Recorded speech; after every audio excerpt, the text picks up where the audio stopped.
შუადღე მშვიდობის მოგესალმებით. მშვიდობისა მოგესალმებით. მოგესალმებით მეგობრებო, მაყურებლებო, ძალიან სასიამოვნოა თქვენთან ურთიერთობა, განსაკუთრებით მაშინ, როდესაც მომზადებული გვაქვს სხვადასხვა თემა და ვიცით, რით დაგხვდებით და გიმასპინძლებთ. ასევე შევახსენოთ ჩვენს მაყურებელს, ის ვინც არ ხართ სახლში, შეგიძლიათ თვალყური გვადევნოთ სოციალური ქსელით, ქართული შრიფტით თუ არ ხართ ჯერ კიდევ ჩვენი მეგობრები, მოგძებნეთ დიდი შესვენება, დაგვიმეგობრდით და იყავით მუდმივად ჩვენთან კონტაქტში. ეხლა კი უნდა ვნახოთ ანონსი თუ საათნახევრის განმავლობაში რა ელის მაყურებელს. კი ბატონო.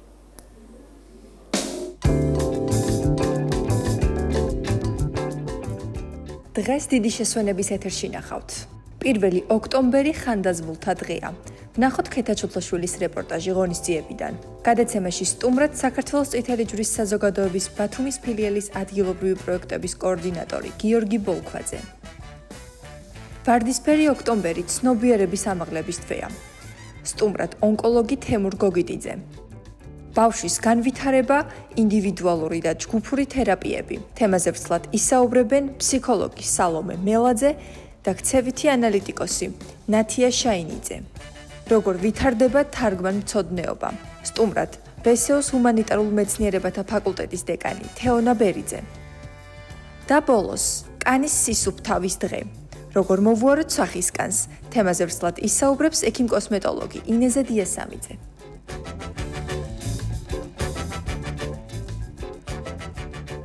ვაგრძელებთ გადაცემას ერთ-ერთი უმნიშვნელოვანესი თემით ვარდისფერი ოქტომბერი ეს არის თვე რომელიც გვახსენებს ყველაზე მნიშვნელოვან საკითხს ჯანმრთელობასა და სიცოცხლეზე ზრუნვას ძუძუს კიბო არ არის მხოლოდ სამედიცინო თემა ეს არის საზოგადოების ერთიანი ბრძოლა ცნობიერების ამაღლებისთვის დროული მიმართვიანობისთვის მკურნალობისა და პრევენციისთვის თითოეულ ქალბატონს აქვს მნიშვნელოვანი პასუხისგებლობა საკუთარ თავთან და ხვალ არ უნდა იყოს ეს ყველაფერი გადადებული დღეს, რადგან ჩვენ შეგვიძლია თავიდან ავირიდოთ ეს დაავადება თუ პრევენციის მიზნით, თუნდაც წელიწადში ერთხელ მივალთ პროფესიონალთან.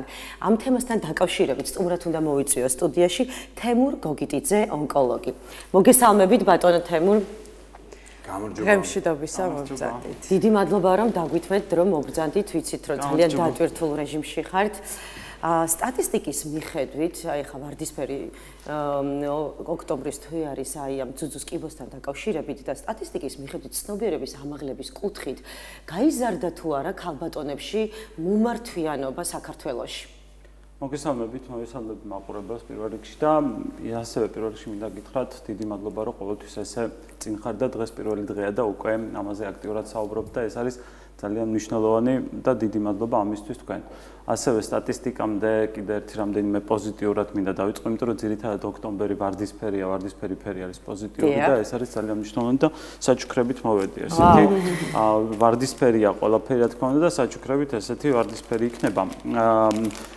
ეს იდეა არის იმაში რომ ყველა მიმართულებით სადაც კი ჩვენს ცხოვრებაში საერთოდ შეიძლება დაავადებასთან დაკავშირებულიც კი არ იყოს სიტუაცია იქ რომ დავინახოთ რაღაცა ნიშნებს ამ ვარდისფერი ოქტომბრის ეს არის იდეა სწორედ ამ მიმდინარეობის ამ აქციის და ასევე კამპანიის რასაც ვსახე. ამიტომ აი თქვათ რომ დაწეროთ რაღაცა რომ მოგინდეთ რამის დაწერა და გაგახსენდებათ ვარდისფერი ოქტომბერი ეს გადაცემისთვის გამოვიტანებთ აუცილებლად და ეს ნუ ყველაზე მთავარი რაც ვიცით სამაჯურები ეს არის ჩვენ პაციენტმა მომაწოდა უკვე მოვემზადეთ უკვე ესეთ ლამაზი რაღაც მეთოდებია ყველაფერი რაც აი კიდევ ერთხელ ხო ანუ ეს რო გავიკეთო ახლა იქნება სიმბოლო რომ მე ვიზიარებ დღეიდან შენ უკვე ხარ კი იზიარებ რას იზიარებ ანუ იზიარებ იმას რომ შენ მხარს უჭერ იმას რომ გადარჩეს ადამიანები გადარჩეს ქალბატონები პირველ რიგში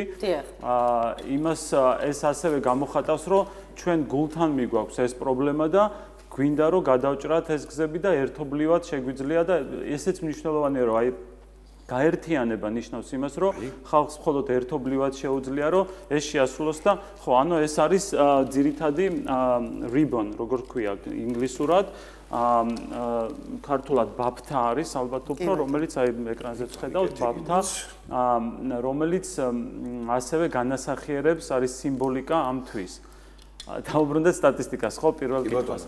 სტატისტიკურად რაც შეეხება მომართვიანობას, ძალიან სასიამოვნოა, რომ ეს მომართვიანობა ნამდვილად იზრდება და ნამდვილად ასევე სასიამოვნოა, რომ იზრდება, რაც უფრო გავაქტიურდით ჩვენ, რაც უფრო გავააქტიურეთ, არა მარტო ექიმებზე, კი არა, მე და სამედიცინო საზოგადოებაზე. კამპანიის მეშვეობით ზუსტად. რაც უფრო გააქტიურდა მედია, რაც უფრო გააქტიურდა ცნობადი ხალხი და ასევე შარშან უკვე დავადასტურეთ, რომ რაც უფრო გააქტიურდა ბიზნესები, მით უფრო ხალხი წამოიწია და უფრო აქტიურად მოდის ხალხი და მომართვიანობა წლიდან წლამდე საქართველოში იზრდება. ჩვენთან კონკრეტულად აი ჩემს პირად პრაქტიკაში წარმოიდგინეთ 4 ჯერ გაიზარდა სტაბილურად მომართვიანობა წინა წელთან შედარებით. შვენიერი. იცით რა ბოდიშმერი ჩავეკითხებოც, თქვენ როცა თქვით რომ მომართვიანობა გაიზარდა, ეს უბრალოდ ადამიანებმა გაითავისეს, რომ დროულად უნდა მიმართონ ექიმს თუ დაავადება ვითარდება? არა, დიახ, ანუ ჩვენ საუბრობთ მომართვიანობაზე იმ ხალხის, ვინც მოდის ჩასატარებლად კვლევების, როცა არაფერი არ აწუხებს, ანუ სიმპტომების გარეშე, სკრინინგულ პროგრამებში მომართვიანობამ გაიზარდა.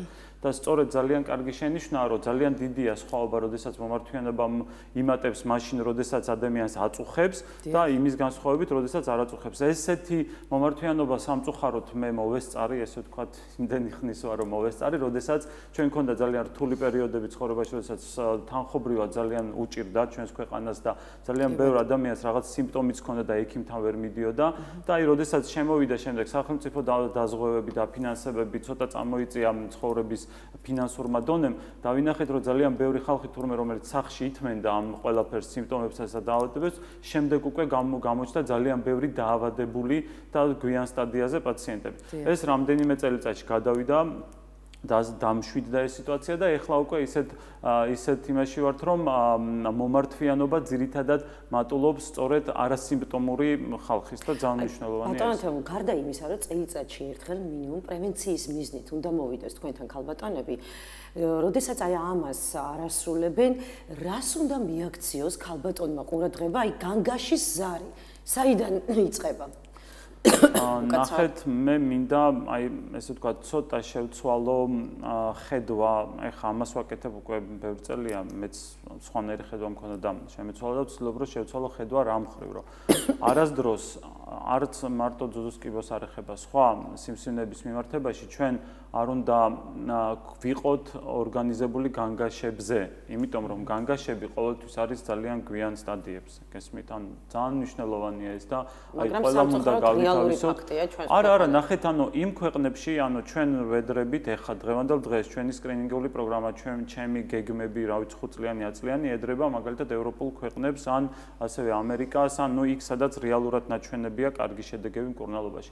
ასეთ ქვეყნებში, სადაც მოსახლეობა ძალიან დიდი რაოდენობა მოსახლეობის იტარებს სკრინინგულ კვლევებს, ეს განგაშის სიმპტომები ხდება ძალიან იშვიათად, ანუ ძალიან ცოტა რაოდენობაში და ამიტომ არ ჭირდებათ ამ ხალხს განსაკუთრებით სხვა ყურადღება გარდა სკრინინგული კვლევისა. თუმცა ხო, აი მნიშვნელობა წელიწადში ერთხელ მივიდეთ პროფესიონალთან. რაც მეტნაკლებად არ გქონდა და ეხლა ვსწავლობთ. კი, ოღონდ პროფესიონალთანაც არა, ამასაც ვცვლით.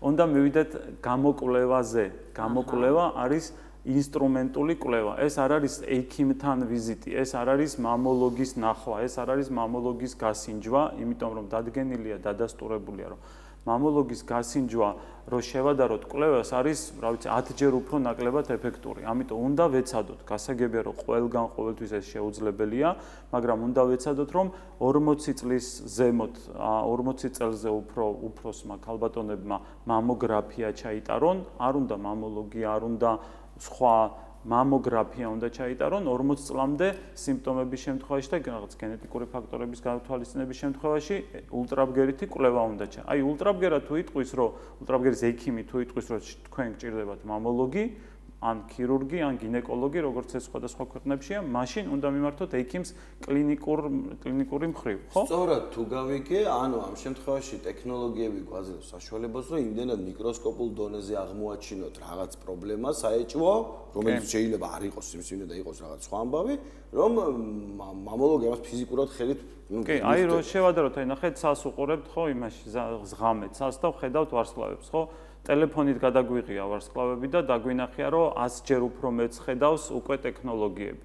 იგივე, ანუ კი, რა თქმა უნდა, იმას მე ფარმოლოგი ვარ და ქირურგი ვარ და თქვა არ ვიტყვი რომ საერთოდ არაფერში არ ვარ. საჭირო და ანუ ამის შიში ყველა საქმე არ მაქვს, მაგრამ ზოგადად ანუ იმ ისევე როგორც მაგალითად მამულოქს ანუ შეუძლია რაღაცის ესე ვთქვათ გასინჯვა მკერდში იმაზე 10-ჯერ უფრო მეტ საკეთებს თანამედროვე, ეს არის კვადრატული თანამედროვე ტექნიკური საშუალებები. პირველ რიგში მამოგრაფია, ულტრაბგერა, შემდეგ არის ასევე მაგნიტური ტომოგრაფიაც და დამატებითი კვლევებიც. ანუ ეს ძალიან მნიშვნელოვანია და ამით კიდე გარდა იმისა, რომ ეს უფრო ადვილია, ასევე სტრესიც ნაკლებია, ანუ ექიმთან მისვლა, ჩაწერა, დროის დაგეგმა, ყოფნა ესეც ნაკლები გამოდის. ანუ ესეც უნდა ცოტა შევცვალოთ, იმიტომ რომ რატო ვამბობ ამას? ანუ ბევრი ყავს ჩვენ პაციენტები ახლა ჯერ კიდევ და ნორმალურია, რომ იტარებენ თქვა კვლევას და რადიოლოგი ეუბნება, რომ არაფერი არ აქვს.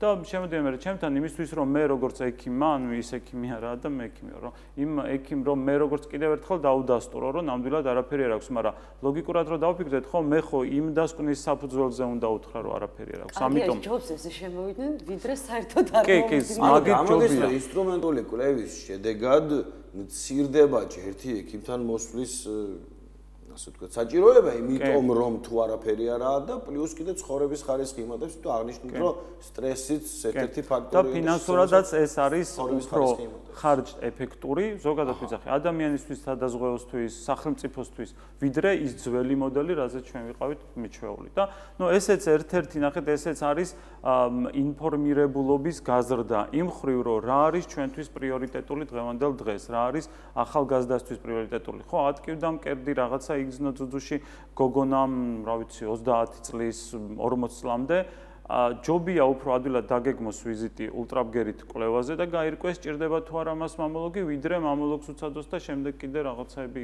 ვიღაცამ ხელით გასინჯოს და არ გაუკეთოს კვლევა და მერე დარჩეს კიდე კითხვითი ნიშნები და ასე შემდეგ. ანუ პრინციპი ჯობია რომ შევცვალოთ და ეს იქნება გაცილებით უფრო ეფექტური ნამდვილად. ოღონდ ნუ რა თქმა უნდა, ეხა ეს უნდა იყოს ის ცენტრები, ის კლინიკები, ის ექიმები, ის ულტრაბგერითი კაბინეტი, რომელსაც აქვს გამოცდილება ძუძუს კვლევის საკმაოდ დიდი და აქ მოსაკითხი იქნება. ეს კი ტექნოლოგიები განვითარდა, მედიცინა წინ წავიდა.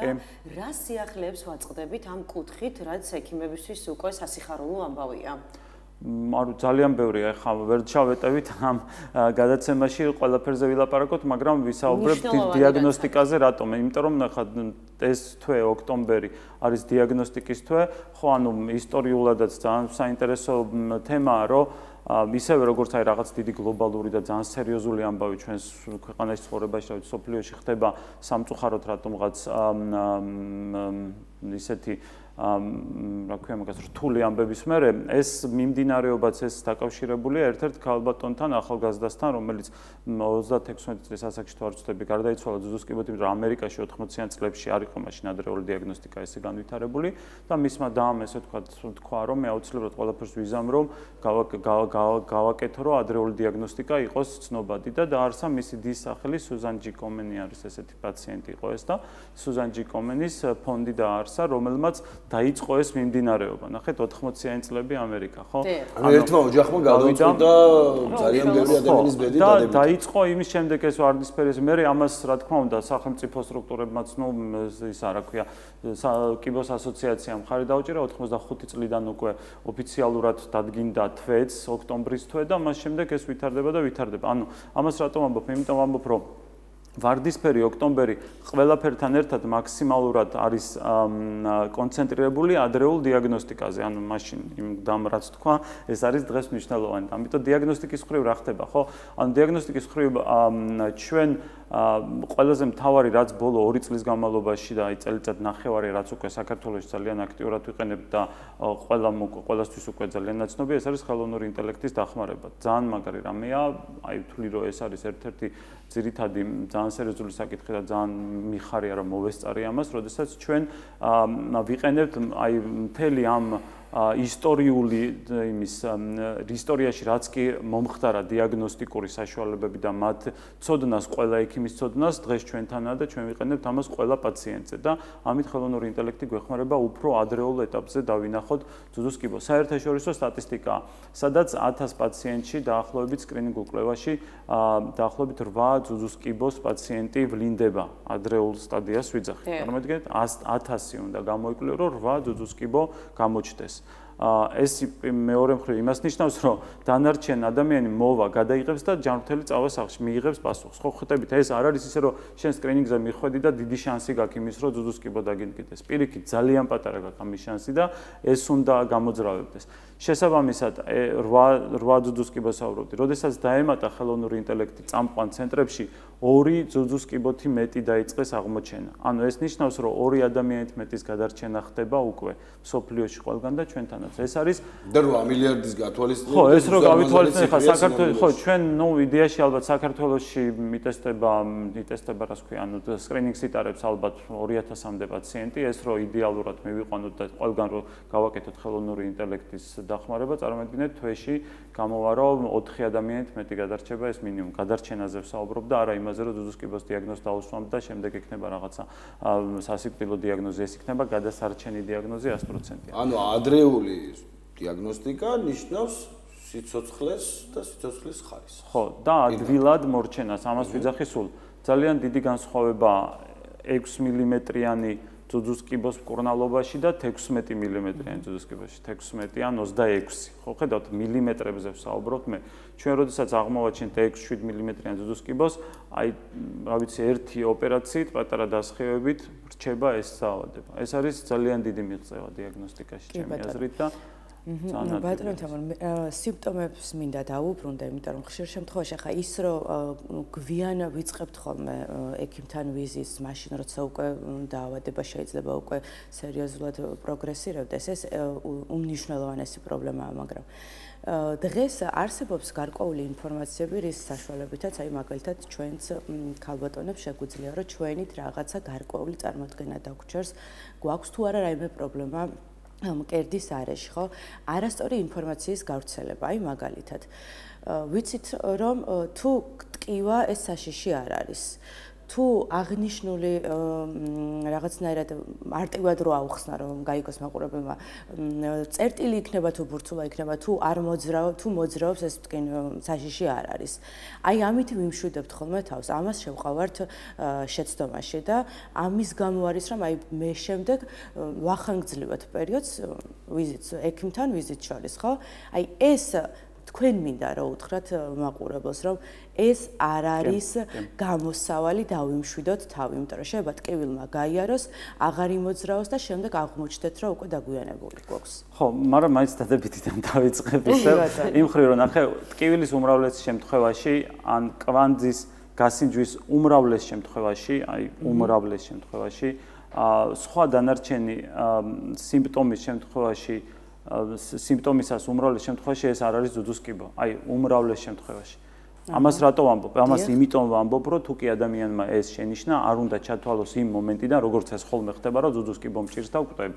ეს არ უნდა თქვას, იმიტომ რომ ეს ასე არ არის უმრავლეს შემთხვევაში. აი, მაგრამ მეორე მხრივ ეს არის საყურადღებო თუ არ არის საყურადღებო, ეს თვითონ ადამიანმა არ უნდა გადაწყვიტოს, უნდა მივიდეს კვლევაზე. აი, სწორედ ექიმი თუ მას ეტყვის რადიოლოგი ისე ვამბობ, რომ ეს არ არის საყურადღებო ტკივილი, ან ეს არ არის საყურადღებო ცვლილებები, მაშინ შეიძლება მხოლოდ დაიმშვიდოს თავი. სხვა მანამდე წარმოიდგინეთ, ეს არის გაურკვეველი სიტუაცია, რომელსაც ვერავინ ვერ გაარკვევს. აი მეც რომ რაიმე ვიგრძნო, ხო, კერტში ვერ ვიგრძნო, მაგრამ მეც რომ რამე ვიგრძნო, მე მიუხედავად ჩემი ამდენწლიანი პრაქტიკისა, მეც არ უნდა ჩავთვალო ეს არის თუ არა საშიში, თუ არ მივალ და თუ არ ჩავიტარებ კვლევას, ხო ხდებით?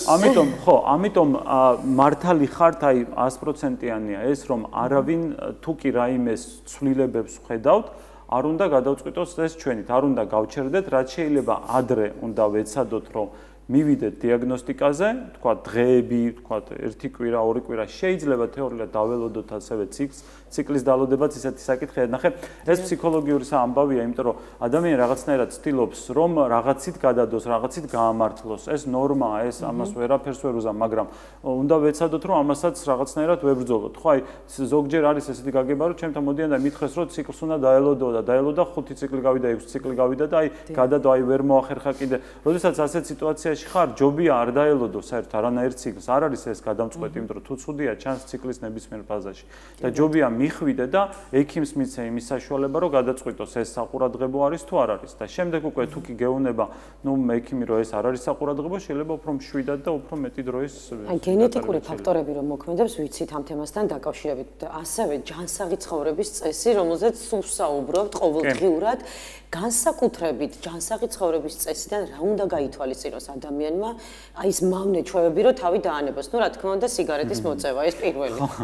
ეს არის პირველი და ნამდვილად სიგარეტის მოწევა არა მარტო ფილტვზე მოქმედებს, არამედ ყველა ორგანოზე და მათ შორის ძუძუს კიბოს რისკებთანაც არის დაკავშირებული ნამდვილად. და ამიტომ ის რაზეც საუბრობთ ზოგადად და რაზეც შეიძლება გითხრა სხვა ექიმად, სხვა მიმართულებაში ყოველთვის გამოყენებადია ნებისმიერი დაავადების დროს და ძალიან მნიშვნელოვანია. კი, ძალიან მნიშვნელოვანია ცხოვრების ჯანსაღი წესი, ასე თუ ისე ჩვენ გვაქვს ჯერჯერობით ისეთი გარემო, ისეთი ბუნება, რომ შეგვიძლია რომ არ ვთქვათ, რომ ძალიან დაბინძურებულ გარემოში ცხოვრობთ. მე არ ვჯერავს, ვინც ამბობს, რომ ძალიან ცუდი ხაერი ასე ბათუმში და რაღაც ასეთებია.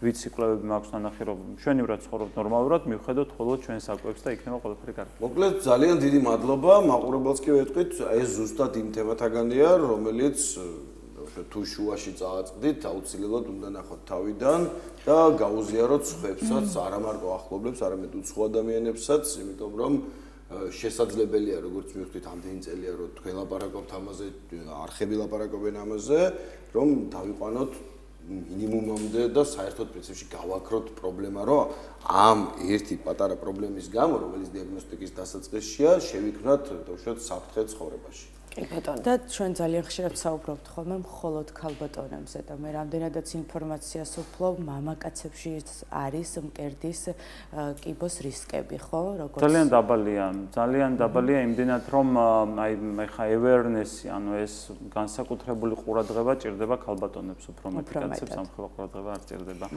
და ეს აქტივობებიც ძალიან მნიშვნელოვანია, ხო, ოქტომბრის განმავლობაში უნდა იყოს აქტიური, გარდა თქვათ გადაცემებისა, ასევე სხვადასხვა ღონისძიებებიც ტარდება, რაც სწორედ რო ქალბატონებისთვისაა და ძალიან მნიშვნელოვანია მათში მონაწილეობა. მადლობა და გიხდებით მთელი ოქტომბრის განმავლობაში და არა მხოლოდ ოქტომბრის. ხო. კარგად იყავით, ჩვენ დავდებით. მადლობა. ვაგრძელებთ ჩვენს გადაცემას მორიგი თემით. ამჯერად ვაპირებთ ბავშვის განვითარებაზე ლაპარაკს. შეიძლება ვიღაცა ვინც ინტენსიურად გვადენს თვალყურს, ფიქრობს რომ არის სულ ბავშვებზე ლაპარაკობენ, მაგრამ არ დაგვაიზრდას რომ ერთი ყოველი ჩვენგანი იყო ბავშვი თავის დროზე, მერე ჩვენ ყავს ბავშვები, ჩვენს ბავშვებს ეყოლება ბავშვები და აღზრდა და სოციუმში საკუთარ თავის დამკვიდრება ადამიანად, ну რასაც ვანიშებთ ამ სიტყვას ისეთ პოზიტიურ მნიშვნელობას, ყოველთვის სჭირდება სხვა ადამიანები, რომლებიც იქნებიან ამაში გათვითცნობიერებული და რომლებისგანაც ვისწავლით თუ როგორ უნდა მოვექცეთ ერთმანეთს პატარაობაში იმისთვის, რომ სრულფასოვანი სოციუმის წევრები გავისართოთ. ამ თემაზე სალაპარაკოთ, რა თქმა უნდა, ფსიქოლოგი მოვიწვიეთ და არაერთი სალომე მელაძე, ფსიქოლოგი და ნათია შაინიძე, ქცევითი ანალიტიკოსი. მოგბრძანდით თუ შეიძლება. მოგესალმებით. როგორ ხართ? დიდი ხანი არ გვინახავთ. ხო. რამე ხო არ შეიცვალა ამ დროის განმავლობაში, ბოლო ერთი წლის განმავლობაში, თუნდაც იმიტომ რომ ხედავთ, რომ დღითი დღე იმდენად სწრაფად ვითარდება რაღაცები, შეიძლება კონკრეტულად რაღაც ქვეყნებში და რეგიონებში არა, მაგრამ ზოგადად სამყაროში და ამას ხედავთ იგივე სოციალური და ნებისმიერი ქსელის საშუალებით, რომ მიდგომებიც იცვლება. კიდევ ერთხელ დავუბრუნდებით მაშინ თემას სათაურს, რომ აი ბავშვის განვითარებაზე ვლაპარაკობთ, თამაშის მნიშვნელობაზე და ასე შემდეგ და რა არის დღეს აქტუალური, რა არის ძალიან მნიშვნელოვანი იმისთვის, რომ ბავშვი გაიზარდოს სწორად. მადლობა მოწვევისთვის პირველ რიგში.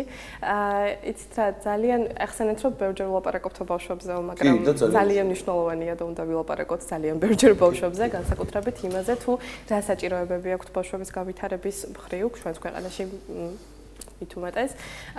და სიახლე ამ წამსის გვაქვს, რითაც მოვედით ჩვენ, რომ გაიხსნა ცენტრი, რომელიც მომსახურება მოზარდებს, ბავშვებს, დასრულებს და მათ შორის ძირითადი აქცენტი ამ წამს იქნება ბავშვების განვითარება და მენტალური მოძლიერება, ასე ვთქვათ.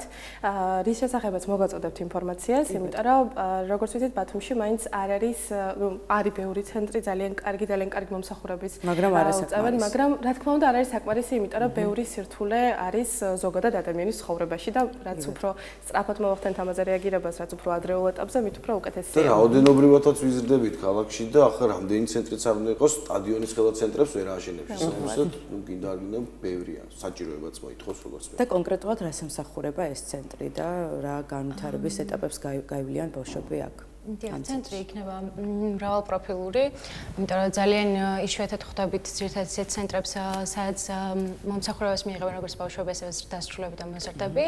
ამიტომ ცენტრი ორიენტირებული იქნება როგორც დასრულებზე, ასევე მოზარდებზე და ბავშვებზე. დასრულებთან იმუშავებს CBT თერაპიით ქავატონი სალომე და ბავშვებთან იმუშავებთ ქცევით თერაპიით და არტ თერაპიით. ასევე ეს ცენტრი ითვალისწინებს მშობლების ასე ვთქვათ, ცნობიერების ამაღლებას, ფსიქოგანათლებას და ჯგუფურ შეხვედრებს და ხელმისაწვდომი იქნება როგორც ქცევითი თერაპიები ინდივიდუალური, ასევე ჯგუფური და CBT თერაპიები როგორც ჯგუფური, ასევე ინდივიდუალური. მაშინ კონკრეტულად თემაზე რა ხარ ლაპარაკობთ, აი ახსენეთ მშობლებთან მუშაობა. და ასე თუ ისე, რაც არ უნდა გვიჭირდეს აღიარებას დასრულებს, ბავშვის, ასე ვთქვათ, ბჭყალებში პრობლემები ხშირად მშობლის პრობლემებია. იმიტომ რომ ბავშვი ისეთია როგორც არის, დაიბადა და ესაა, ხო? დანარჩენი მასთან ურთიერთობას, ასე ვთქვათ, ურთიერთობას პასუხისმგებელი ის დასრულია, იმიტომ რომ თითქოს და რაღაც გზა გაიარა უკვე და მეტი შეუძლია ხა ბავშვი ჯერ სწავლობს ყველაფერს. აი, ამ კუთხითაც რომ დავილაპარაკოთ თუ შეიძლება. რა ვასწავლით მშობლებს? ძალიან მნიშვნელოვანია პირველ რიგში, რომ ყველა მშობელს ქონდეს გათავისებული ის განვითარების ეტაპები, რაც ბავშვმა უნდა გაიაროს და თუნდაც ასაკობრივი ჭრილები, რაც აუცილებელია, რომ აი თუნდაც გარკვეულ ასაკს აქვს თავისი კრიზისები და ეს მშობელმა იცოდეს და არ იყოს მის პანიკის საფუძველი. ასევე ძალიან მნიშვნელოვანია ისიც, რომ გარკვეული ფსიქოგანათლება გქონდეს ამ კუთხით, რადგან მიმღებლობაც ესე ვთქვათ გაიზარდოს და ანუ არ აღიქვას მშობელმა ეს ყველაფერი რაღაც კატასტროფა კი, თუ არსებობს რამე ასეთი ძირითადი თეზისები, ანუ დაუშვათ მცნებები, რაც მშობელმა აი რაღაცა იმპერატივის სახით უნდა გაითვალისწინოს მაცივარზე მიაკრას დაუშვათ და საკუთარ თავს შეახსენოს, იმიტომ რომ ვიცით, რომ ყველა ვიმართლებს თავს, რომ არასდროს არ გვსალია, მაგრამ ბავშვი არ მოუთხოვია დამბადეთო, ხო? ამიტომ პასუხისმგებლობა ჩვენ გვაქვს აღებული და შესაბამისად რაღაც იმპერატივები მიუხედავად ჩვენი განწყობისა, რაღაც პრობლემებისა ცხოვრებაში ხო, ეს ყველაფერი უნდა გავითვალისწინოთ და უნდა შევახსენოთ საკუთარ თავს და ხა პერსონალური შევხსენებლები ყველას არ ყავს გარშემო, ხო, ესე რომ ჩაიწეროს. მან ისეთი საკითხია, რომ რეალურად ყველა მშობელი პირველად არის მშობელი და ყველა სწავლობს, ასე ვთქვათ. მთავარი იმპერატივა და მთავარი თეზისი აქ ის არის, რომ ჩვენ ვიქნებით მხარდამჭერები მშობლების პირველ რიგში. იმიტომ რომ შეცდომებს ყველა უშვებთ, არავინ არ არის შეუცდომელი, ყველა ადამიანები ვართ და ნამდვილად ბავშვზე რომ ვიღებთ პასუხისმგებლობას, ეს არის ძალიან დიდი პასუხისმგებლობა. მთავარი მხარდაჭერა ჩვენი იქნება ემოციური სტაბილურობის მხარდაჭერა, რომ მათი ემოციები შეისწავლონ, მათ განცდებს დააკვირდნენ და რა თქმა უნდა მხარდაჭერა ფსიქოგანათლების მიმართულებით, რაც უფრო მეტი ცოდნა მაქვს, მით უფრო ძლიერი ვარ შესაბამისად.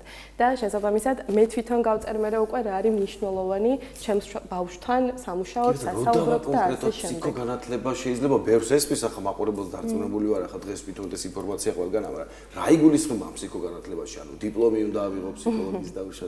ანუ რა უნდა ვქნა, რომ ჩავთვალო, რომ ასე თუ ისე შემიძლია გავუმკლავდე მithundes პირველ ბავშვი ახსენეთ ხო პირველ ბავშვი ვინ არ რა უნდა რატო ტირის რატო იცინის არ ვიცი რატო მაწვალებს რა უნდა ჩემთვის ეს არის ესეთ ნიშნების მე ვფიქრობ რომ ანუ ბაზისური ნიშნების ცოდნა რაც არის ასე ვთქვათ ყურადღების მისაქცევი პირობითად ვინაიდან და რადგანაც ამ ეტაპზე, ასე ვთქვათ, აუტიზმის შემთხვევები, მდგომარეობის შემთხვევები ბევრად უფრო ხშირია, ესეთ პატარა ნიშნები არსებობს, რასაც ვითვალისწინებთ ხოლმე, ვთქვათ, ფეხის გვიანად მოტორული უნარების განვითარება გვიან, ძალიან ხშირად, ესე ვთქვათ, გვიან რომელია უკაცრავად რომ დავაკონკრეტოთ? აი ვთქვათ, 3 წლის ასაკში არ დადიოდა, 2 წლინახევრის ასაკში არ დადიოდა.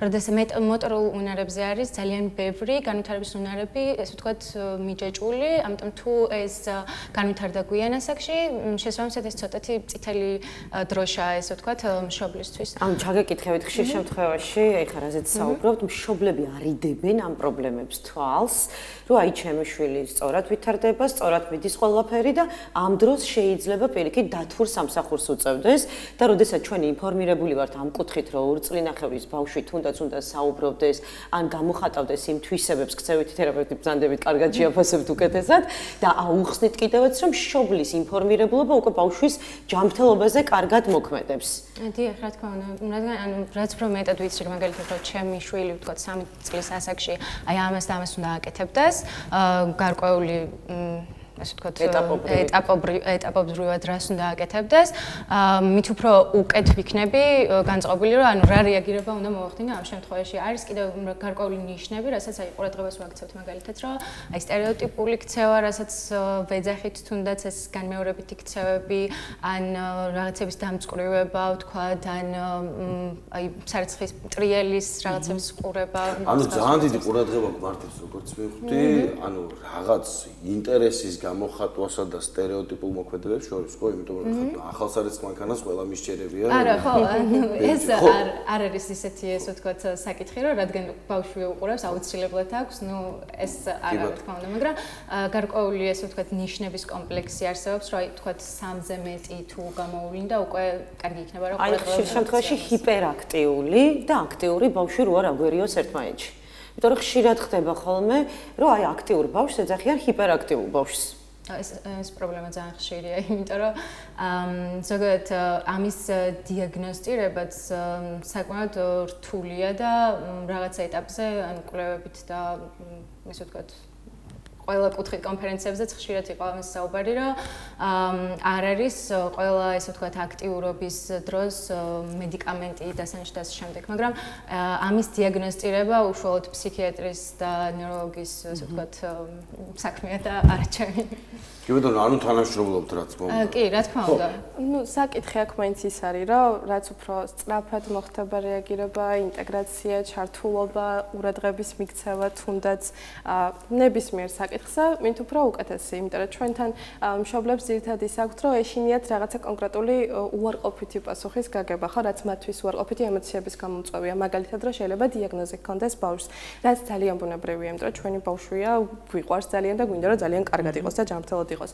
უბრალოდ აი ინფორმაციის მიწოდება ამ საკითხის მხრივ არის ერთადერთი გზა, რომ ესე ვთქვათ, შედარებით შევამციროთ ეს შიშის დონე. იმიტომ რომ მე რომ დავინახავ, რომ აი მის დროზე გაიარა, მაგრამ მაგალითად რაღაცა სტერეოტიპული ქცევა ხასიათებს, რაც ნათია მახსენა ხო, რომელიმე, მაგალითად ამის შესახებ მივიღებ დეტალურ ინფორმაციას, მოვალ ცენტრში, გავესაუბრებ სპეციალისტებს, გადავამოწმებ და შესაბამისად ჩემი შიშის დაშფოთვის დონეც დაიწევს იმის ფონზე, რომ მე ინფორმაციას მივიღებ. ხო, ყველაზე მნიშვნელოვანია თქვენამდე მოვიდნენ. თორემ მე რა თქმა უნდა ყველაფერს ეშველება და პროფესიონალები არიან, მაგრამ აი თქვენამდე რომ მოვიდნენ, ეხლა ძალიან ბევრი ადამიანი გვიყურებს ჩვენ და მინდა რომ რაღაცა უფრო ცოტა სიღრმისეულად და შეიძლება დავკონკრეტდეთ კიდევაც, რა შემთხვევაში უნდა აი მობილიზება გააკეთოს მშობელმა, აი მაგალითად ვისაუბროთ 3-4 წლამდე, რომ უკვე თქვენთან მოვიდნენ. და ის ზუსტად რა არიდოს თავი, კი ჩვენ ორი მაგალითი მოვიყვანეთ, მაგრამ დარწმუნებული ვარ, შეიძლება არის 10, მაგრამ არის 3 უნიშნელოვანესი ფაქტორი. აი რომ გაუზიაროთ მაყურებელს და დაფიქრდეს შეიძლება რომელიმე მშობელი, რომელსაც აქვს მსგავსი პრობლემა, იმიტომ რომ მეც გამიჭირდებოდა მოსვლა და მეც შეიძლება რაღაცა თვალებზე, აი ესე როგორც ახსენე, ყველას გონია რომ თავისი შვილი აი ჩვეულებრივად ბუნებრივად ხდება ეს პროცესი და აი ეხლა გამოსწორდება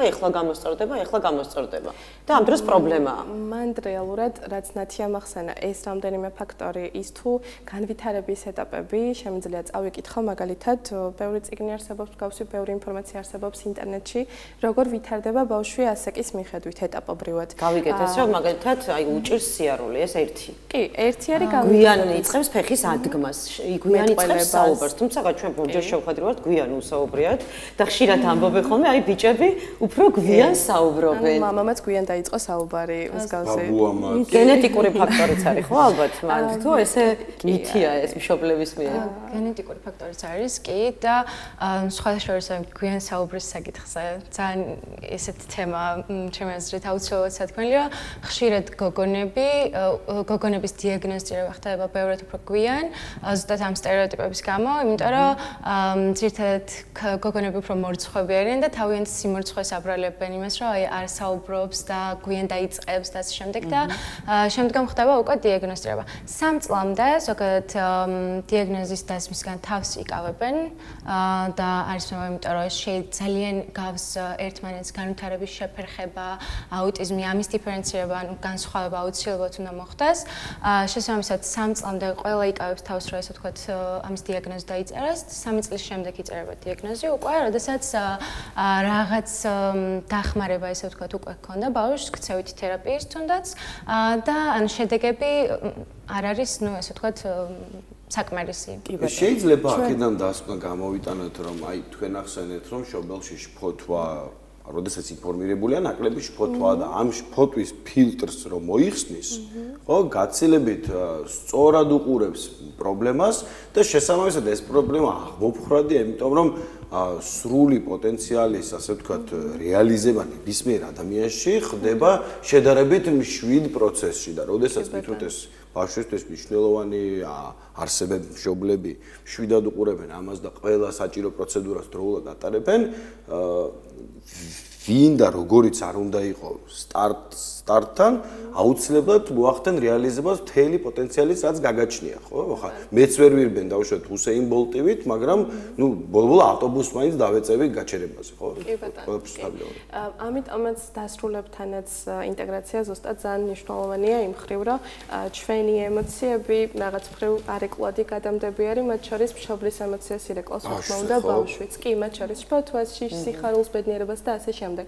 ამიტომაც აი ეს მშობლების დასრულების მხარდაჭერა არის ერთ-ერთი პირველი ეტაპი, რასაც გავდივართ ბავშვების ინტეგრაციის და ბავშვების დახმარების პროცესში. მე იცით რა მაინტერესებს, როდესაც ჩვენ საუბრობთ, რომ აი ხშირ შემთხვევაში დაგვიანებულია ხოლმე მიხვედრა იმის, რომ აი ჩემ შულს რაღაცა სჭირს, ხო?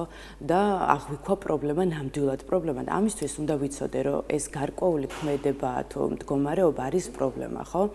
ხომ არ ფიქრობთ, რომ მანამ სანამ მშობლები გავხდებით და აი პირველი შვილი გვეყოლება, მანამდე უნდა ვიცოდეთ თუ როგორ ვიყოთ მშობლები, რა უნდა ვიცოდეთ ჩვენი შვილის მიმართ და არა მაშინ, როცა უკვე გავხდებით მშობლები და ეტაპობრივად, ხო, აი ფაქტის წინაშე რომ დავდგებით, მერე ვიწყებთ სწავლას, რომელსაც შემდეგ კარგი შედეგი არ გვაქვს. იმ წუთას რო სწავლობ. იცით რა არის, რა თქმა უნდა, სწავლა და ინფორმაციის მიღება არასოდეს არ არის დაგვიანებული და პირიქით მთელი ცხოვრების განმავლობაში რაღაცა ყოველდღიურად ახალს ვგებულობთ, მათ შორის ბავშვისგანაც და სოციალური ქსელისგანაც, ინტერნეტისგანაც, სპეციალისტებისგან და ასე შემდეგ. ანუ საბედნიეროდ გვაქვს ბევრი წყარო, სადაც ინფორმაციას მივიღებთ, მაგრამ რა თქმა უნდა, უფრო დამხმარე ადამიანისთვის უფრო სასურველი და უფრო კარგი იქნება, რომ შევემზადოთ მშობლობისთვის, რასაც ქვია, არა მარტო მატერიალურად, არა მარტო ფიზიკური ჯანმრთელობის მხრივ, არამედ მენტალური ჯანმრთელობის მხრივადაც. მან ორი საკითხი არის. ერთი, რომ მივიღო ინფორმაცია, თუნდაც განვითარების ეტაპების შესახებ, რაც ნათია მახსენა, ბავშვების და მეორე, რომ მე ჩემს თავს დავეხმარო მენტალურად. დავიწყო ჩემს თავზე მუშაობა. იმიტომ რომ ეს ყველაფერი ურთიერთკავშირში ერთმანეთთან სრულიად, თავიდან ბოლომდე. თვითონ ფეხბზიმობის პერიოდიც ძალიან დიდ ზეგავლენას ახდენს ბავშვის განვითარებაზე. ხო, ბავშვზე მოქმედებს და ბავშვი აღიქვამს იმ ყველაფერს. ანუ ეს სტრესის ჰორმონები რაღაცნაირად რა თქმა უნდა, ნახეთ ფიზიკური და მენტალური ჯანმრთელობა ჯანმრთელობა ერთი და იგივეა, ჩათვალეთ, უბრალოდ ჩვენთან ცოტა განცალკევებული არის ხოლმე და რადგან ჯანმრთელობის რაღაცა რო გაგვტკივდება, უცებ მივდივართ ექიმთან და ესე უცებ არ გვტკივდება ხოლმე. თუმცა აუცილებლად იჩენს რაღაც მხრივ სახით. ასე რომ კი, პასუხი იქნება ალბათ კი, თუმცა ისევ და ისევ განმეორდები, ეს არ არის დაგვიანებული, რაც უფრო მეტ ინფორმაციას მივიღებ ნებისმიერ ასაკში, მით უკეთესი, მაგრამ როცა ვემზადები უკვე მშობლობისთვის, ჩემს მენტალურ ჯანმრთელობაზეც რო ვიზრუნებ და ნელა-ნელა ინფორმაციასაც რომ მივიღებ, ეს იქნება ძალიან დამხმარე და მათ შორის იმავე შფოთვის დამწევით, რა თქმა უნდა. კი ბატონო და კიდევ მაინტერესებს ნათიასთან მექნება კითხვა ბოლო პერიოდში ძალიან გავრცელდა ქცევითი დარღვევები ბავშვებში. არ ვიცით რამდენად სწორად აღვიქვავთ ამ ქცევით დარღვევას. მე მისაუბრა როგორ გავმიჯნოთ ჰიპერაქტიული ცელქი ბავშვი და ქცევითი დარღვევა ერთმანეთისგან. რა უნდა შევნიშნოთ ბავშვს იმისთვის, რომ ვიფიქროთ, რომ ეს არ არის ნორმა. და ასე არ უნდა იქცეოდეს. მე ვფიქრობ, რომ ქცევითი დარღვევები იმდენად ხმამაღალია, ზოგადად და იმდენად თვალსაჩინოა, რომ შეუძლებელია გამოგეპაროს. შეუძლებელია, რომ ეს გამოგეპაროს, იმიტომ რომ რაღაც ეტაპზე ხვდები, რომ სპეციალისტი გჭირდება და ძალიან მნიშვნელოვანია ამ დროს სპეციალისტის ჩართულობა ყველა კუთხით. ჩვენ ანუ რატომღაც გონია, რომ მხოლოდ ეს პრაქტიკა არსებობს, რომ შეიძლება თერაპიაზე მივიყვანო ბავშვი ქცევით თერაპიაზე და აი მხოლოდ ეს პრაქტიკა იყოს, თუმცა ქცევით თერაპევტები მუშაობენ სკოლაშიც, უნდა მოხდეს ბუნებრივ გარემოში ბავშვის დაკვირვებაც და ასე უნდა მოხდეს, ასე ვთქვათ, ქცევის მიზანის განსაზღვრა და ამაზე მუშაობა.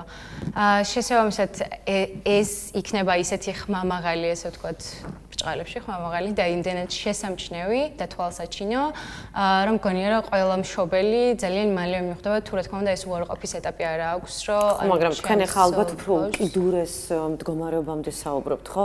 იმიტომ რომ არის ცელქი ბავშვი და არის აქტიური. აი მაგალითად შეიძლება არ ესმოდეს, გაჩერდის რო ეთქვი ერთხელ, ორჯერ, სამჯერ და ამ დროს იყოს უბრალოდ ცელქი და ენერგიული. მაგრამ უკიდურეს შემთხვევაში ხა მშობელი უნდა დამშვიდე. ან ხშირად ხდება მშობელს არ უჯერებს და მაგალითად სოციუმში ძალიან კარგად იქცევა ამ შემთხვევაში, რა თქმა უნდა, ვანსხვავებთ, მაგრამ ანუ ცოტა აი უფრო კონკრეტიზაცია რო შემოვიყვანოთ, მაგალითად, აი უკიდურეს ხვდებით, რა თქმა უნდა და მიყვავს, მაგრამ აი შვალედი მოდი, ესე ვიტყვი, ყველა ბავშვი არის ცელქი ზოგადად. და უნდა იყოს კიდევაც, ეს კარგია პირიქით ენერგიული და ესეთი. ყველა ბავშვი არის ცელქი, ყველას უნდა თამაში.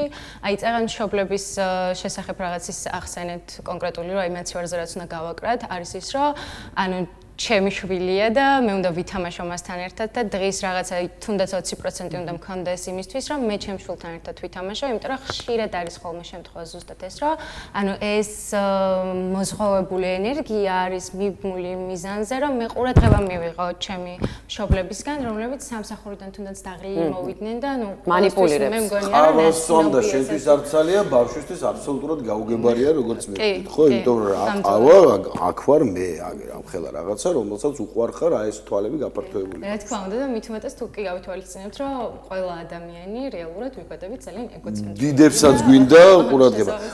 ქცევაზე ეში დას მივეჩვია თქვენი კითხების გაგზელებას მიყვარს.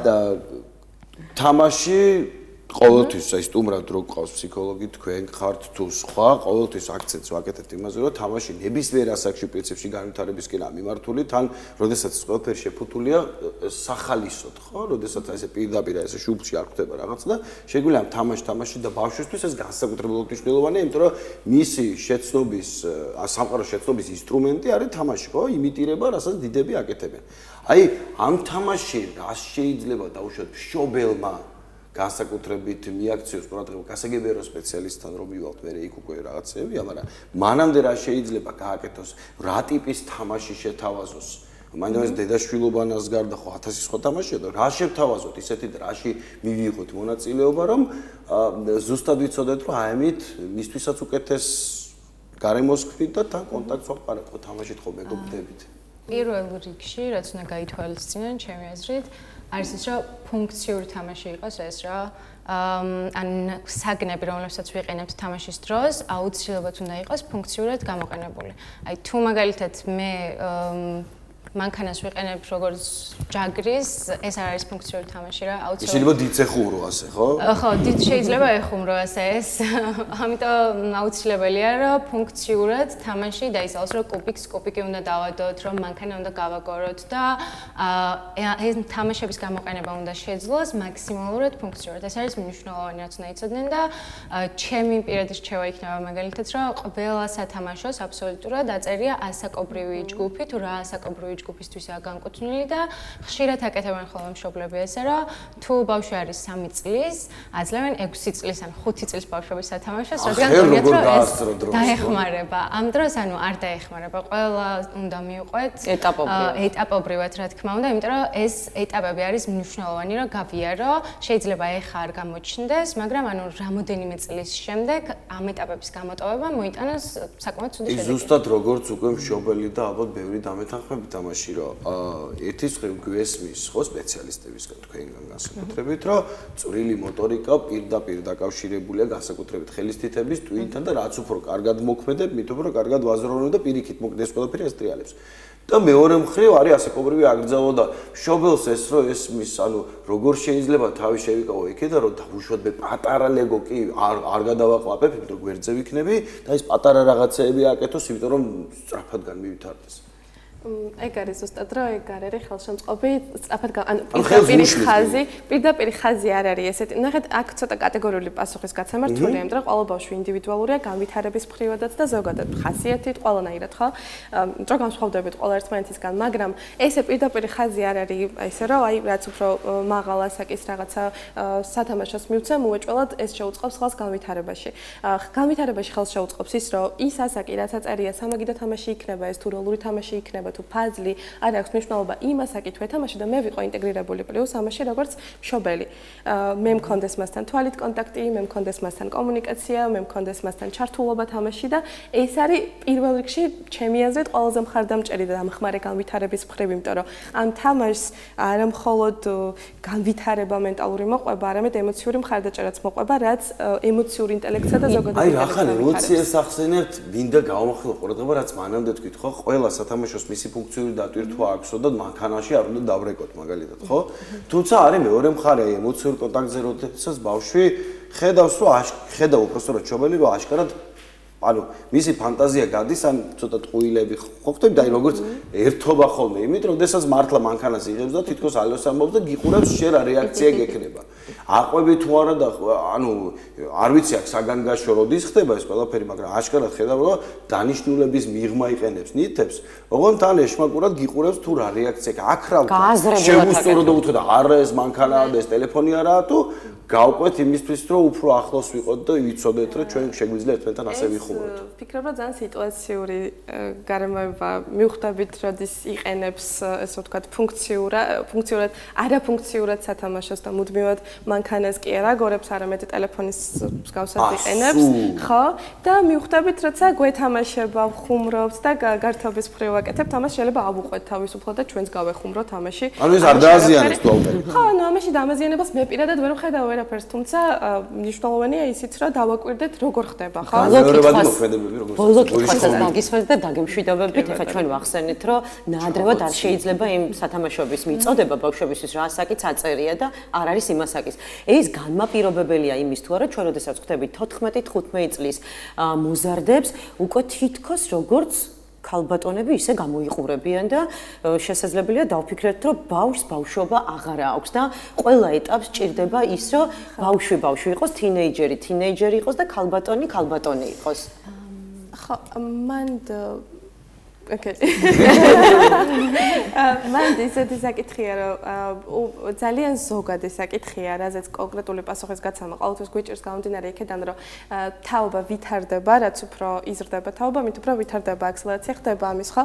და შესაბამისად ის, რომ შეიძლება ეხლა ცოტა დიდურად იქცევიან მაგალითად მოზარდები, ეს შეიძლება უბრალოდ იმის შედეგი იყოს, რომ რაღაცები სოციუმში განვითარდა, შეიცვალა და სხვანაირად არის, ვიდრე ჩვენ მაგალითად ვიყავით ბავშვობაში. ანუ მანდაც პირდაპირ ხაზი არ არის გავლებული, ასე ვთქვათ, იმის, რომ მე თუ ეტაპების შესაბამისად ვეთამაშები ბავშვობა ექნება და აუცილებლად არ იქნება ისეთი, მაგალითად როგორც შეიძლება იყოს მოზარდობისას. იმიტომ რომ ისევ და ისევ ყველა განსხვავდებით, თუმცა არის იმის გასაღები, რომ შევუწყოთ ხელი განვითარებას, შევუწყოთ ხელი ბავშვობას, შევუწყოთ ხელი მის გართობას, ბედნიერებას და მე უკვე როგორიც გაიზრდება და როგორიც ჩამოყალიბდება, ეს რა თქმა უნდა წარმატებას გისურვებთ თუმცა ამ ცენტრის ჩამოყალიბებაში ბევრი დაწესებულება გვჭირდება ისეთი, სადაც ჩვენზე იზრუნებენ ბავშვობიდან, იმიტომ დიდებშიც ხო ბავშვი არის, ეს ბუნებრივია და როგორც თქვენ ამბობთ, საჭიროა ეს ბავშვობაც შევინარჩუნოთ რაღაც დოზით. და რა ვიცი, იმედია ყველაფერი კარგად იქნება, მოკლედ. იქნება აუცილებლად ყველაფერი კარგად იქნება, დავაშავოთ ახლა ჩვენ სტუმრებს და დავბრუნდეთ რამდენიმე წამში.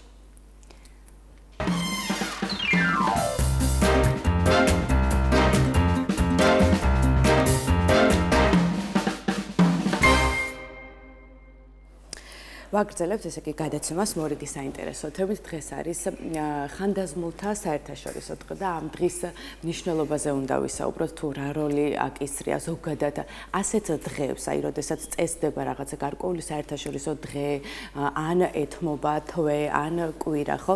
რა როლს ასრულებს ასეთი დღეები საზოგადოებაში და როგორი არის ჩვენი პასუხისმგებლობა ამ დღეების მიმართ? მოკლედ უნდა მოვიწვიო სტუმარი, იმიტომ რომ მასთან მირჩევნია ამ თემაზე ვისაუბროთ. გიორგი ბოლქვაძე უნდა შემოგვიერთდეს, საქართველოს წითელი ჯვრის საზოგადოების ბათუმის ფილიალის ადგილობრივი პროექტების კოორდინატორი. გამარჯობა გიორგი. გამარჯობა, მე დღეს სულ საჩუქრებში ვარ. ხო, და ძალიან დიდი მადლობა. ძალიან დიდი მადლობა. ესე იგი მე როგორც ვიცი, ჩვენი ჟურნალისტი იმყოფებოდა ღონისძიებაზე, რომელიც თქვენი ორგანიზებით არის და ორგანიზებულია უბრალოდ. მოდი ვნახოთ თუ რა ხდებოდა ამ ღონისძიებაზე და შემდეგ დაგიბრუნდებით, თან განვიხილოთ ღონისძიების მსვლელობაც.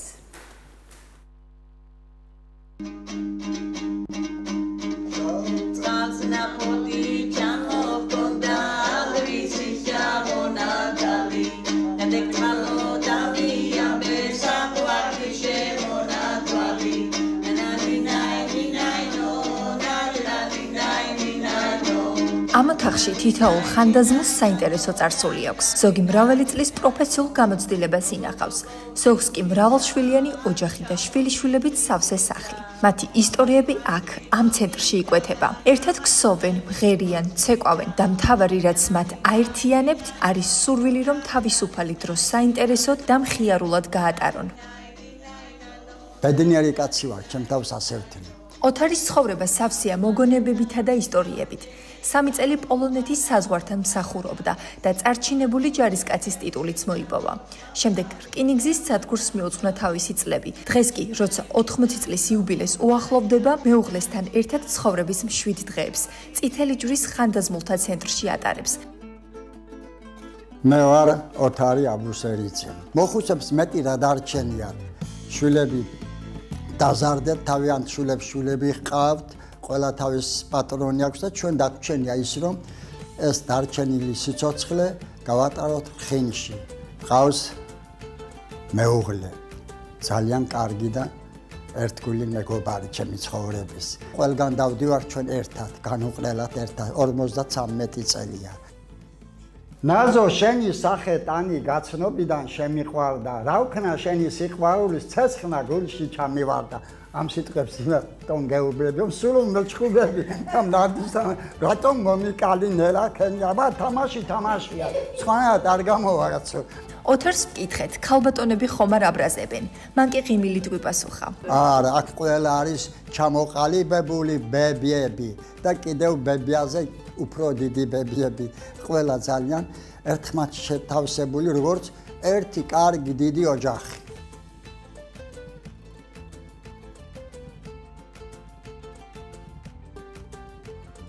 ნინო გოგოძემ 30 წელი მედლის პოზიციაზე გაატარა და უამრავი ადამიანის ჯანმრთელობაზე ზრუნავდა.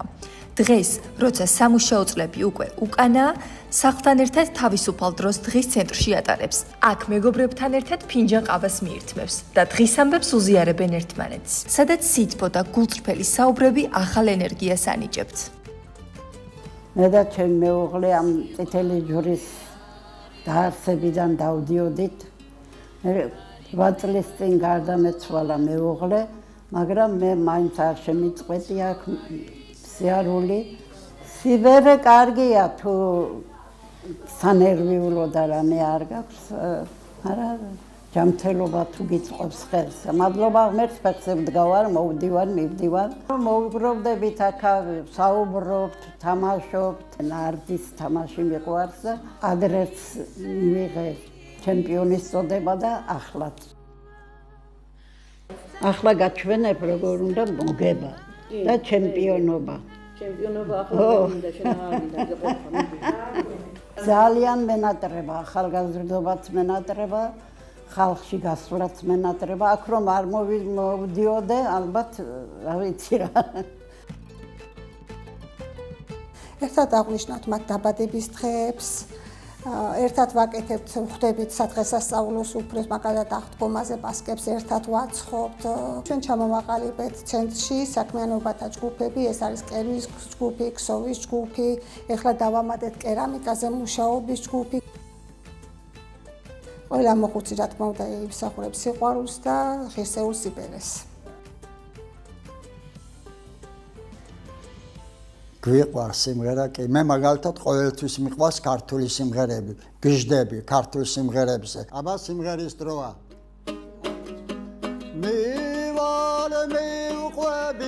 ამდენად მშობლიურია. ჩემში ყოველი სიმღერა ჩაწუდება გულში, სიღრმეში და ძალიან მიყვარს.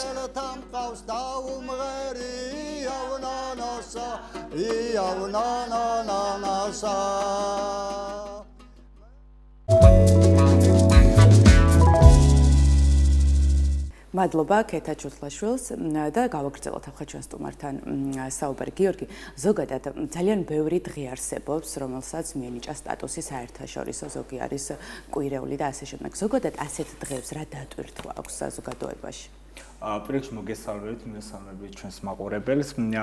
ზოგადად ეს დღეები და ეხლა ჩვენ ხანდაზმულებს საუბრობთ ხომ, ძალიან მნიშვნელოვანია რომ გავუსვათ ხაზი იმ კონკრეტულ, ასე ვთქვათ, მესიჯებს, რომლებიც არა მხოლოდ რაღაც კონკრეტულ ლოკალურად უნდა იყოს გაზიარებული, არამედ გლობალურად ხომ?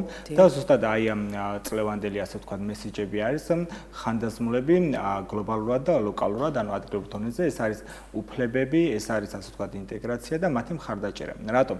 იმიტომ რომ ძალიან ხშირად ხოლმე ადამიანები ხანდაზმულებს აღიქვამენ როგორც მხოლოდ მოწყალების მიმღებს, ანუ მხარდაჭერას ადამიანს და არ განიხილებენ ისინი საზოგადოების აქტიური მოქალაქეები არიან და მათაც ჭირდებათ საზოგადოებაში აქტიური ჩართულობა, როგორც სხვა დანარჩენ ადამიანებს, ხო და ასე ვთქვათ, ჩართულობა და სამოქალაქო პასუხისმგებლობა შორის ასაკთანერთად არ ასე ვთქვათ, არ მცირდება, ხომ რაღაცნაირად. ამიტომ ძალიან მნიშვნელოვანია რომ ამაზე ვისაუბროთ. ეხლა ჩვენი გამოცდილება ცოტა სპეციფიკურია, იმიტომ რომ მრავალწლიანი გამოცდილება გვაქვს ქვეყნის დონეზე 27, ასე ვთქვათ, ხანდაზმულთა ცენტრი გვაქვს, დღის ცენტრი, სადაც ხანდაზმულებს შეუძლიათ რომ მივიდნენ და სხვადასხვა სიკეთეები მიიღონ, როგორც ბათუმის, ასე ვთქვათ, ფილიალის საქმიანობათა ცენტრი ვნახეთ ხანდაზმულთა მარტო, თუმცა ჩვენ გვაქვს ასევე ერთ-ერთი მნიშვნელოვანი კომპონენტი ხანდაზმულთა ნაწილში, რომელიც გულისხმობს იმ ხანდაზმულებს, რომლებიც უკვე მაგალითად სიბერეში და მათ შორის ჩვენი ბენეფიციარები, რომლებიც ცენტრში ვეღარ დადიან და ბინაზე არიან, ხო და არიან მაგალითად შეიძლება იყოს სხვადასხვა საჭიროების მქონე ადამიანი, მათთვის გვაქვს ეს ეწოდება ბინაზე ვიზიტები, სადაც სპეციალურად გადამზადებული მოხალისეები, აი თქვენ ხედავთ ახლა ჩვენს მოხალისეებს, ბინაზე სტუმრობენ ხანდაზმულებს და უწევენ სხვადასხვა სახის სერვისს. ეს იქნება მაგალითად რეფერირება ხო, იგივე მაგალითად სერვისების მიღება, ეს იქნება მაგალითად სახლის რაღაც სიცოცხლის დაცვა, მიხმარება, ასევე ექთანია ჩართული, რომელიც ხარს უჭერს მათ ჯანმრთელობას, მუდმივი მონიტორინგი მინდის ჯანმრთელობის და ეს სერვისი გვაძლევს იმის შესაძლებლობას, რომ ასევე ის ხანდაზმულები ჩავრთოთ და მათ ჯანმრთელობაზე ისე ვიზრუნოთ, რომ შეუწყოთ ხელი მათ, ასე ვთქვათ, ღირსეულ დაბერებას, ხომ?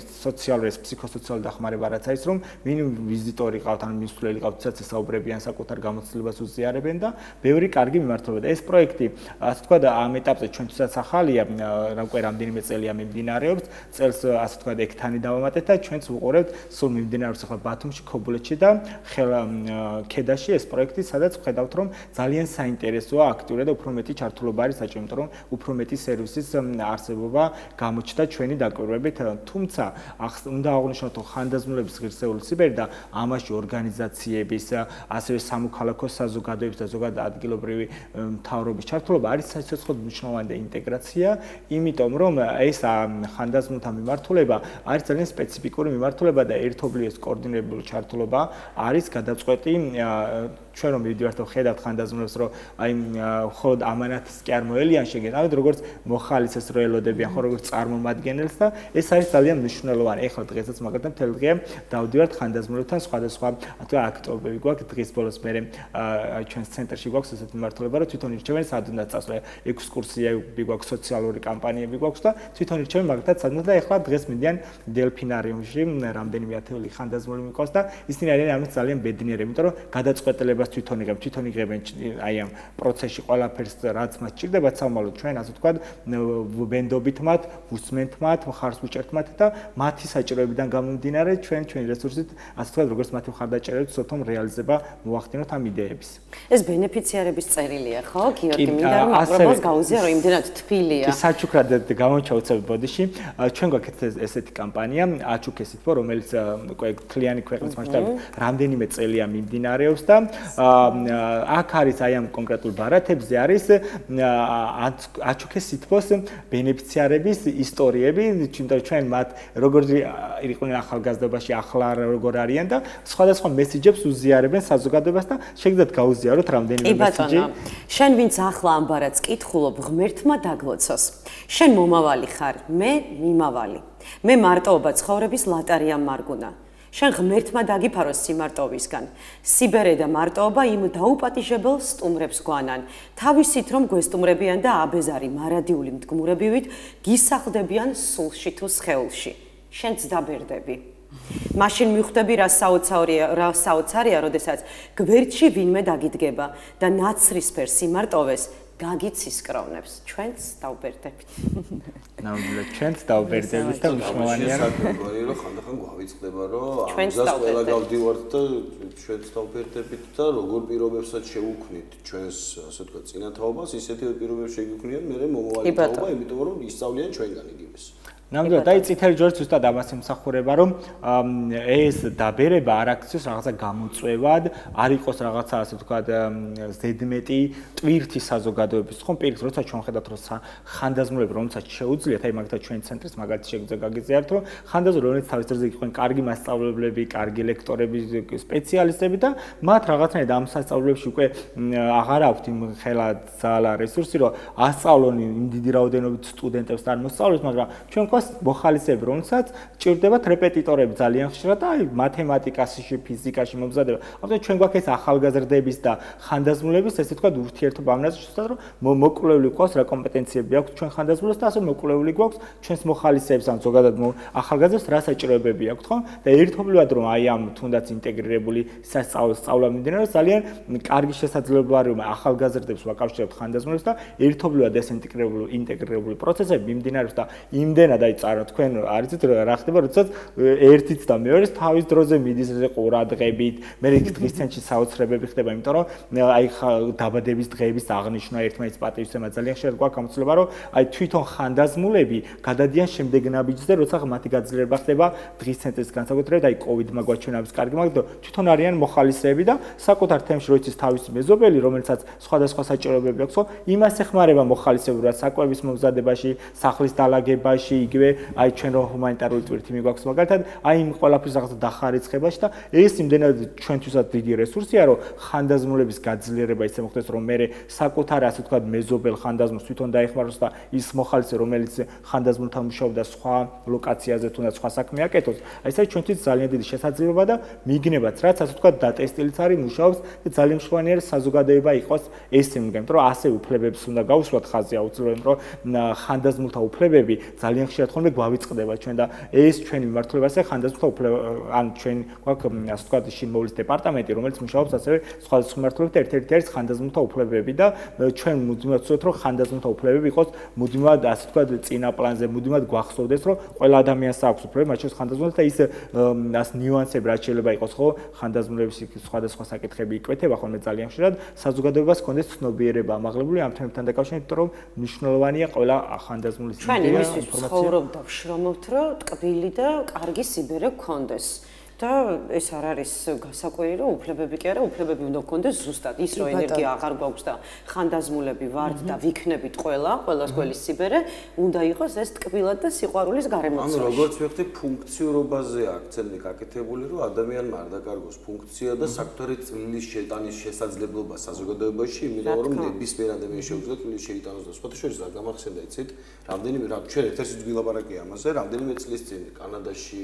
მოიფიქრეს თუ არ ვცდები, როდესაც მაგალითად მოხუცებულთა სახლები ბავშვთა სახლებს დაუმეგობრეს და აღმოჩნდა, რომ ბავშვებს კი იცი როგორ ცხოვრობენ ხოლმე, გაუჩნდათ ბებია-ბაბუების ძალიან დიდი რაოდენობა და იმათ შვილიშვილები და რაღაცა ძალიან კარგი შედეგი გამოიღო ამ ყველაფერმა. ჩვენც რაღაცა ვიცით რომ იგივე ჩვენი მოხალისეები ვინც ყავს ხომ სხვადასხვა აქტივობები მოუწყოთ ხანდაზმულთა ცენტრში, იმიტომ რომ ეს კლუბები რომელიც ფუნქციონირებს იქ და ძალიან აქტიური ბებო-ბაბუები ყავს, ასე მინდა აი საოცრებები ხდება და ჩვენ ძალიან გვიყვარს აი ერთმანეთი, იმიტომ რომ ეს სახელებით, აი ურთიერთობებით, მოკითხვები, აი ყველაფერი არის არა მარტო ის რომ მოხალისეა ვიღაცა არა მაგაში, აი ჩვენი მოხალისეებს რომ უყვართ ხანდაზმული და ხანდაზმულის მოხალისეები, ესეთი მე არაფერი არ ვნახავს, იმიტომ რომ ეს ურთიერთობები ქმნის ძალიან დიდ შესაძლებლობებს, რომ თუნდაც ეს ხანდაზმულები როგორ უზიარებენ საკუთარ გამოცდილებას, ხო?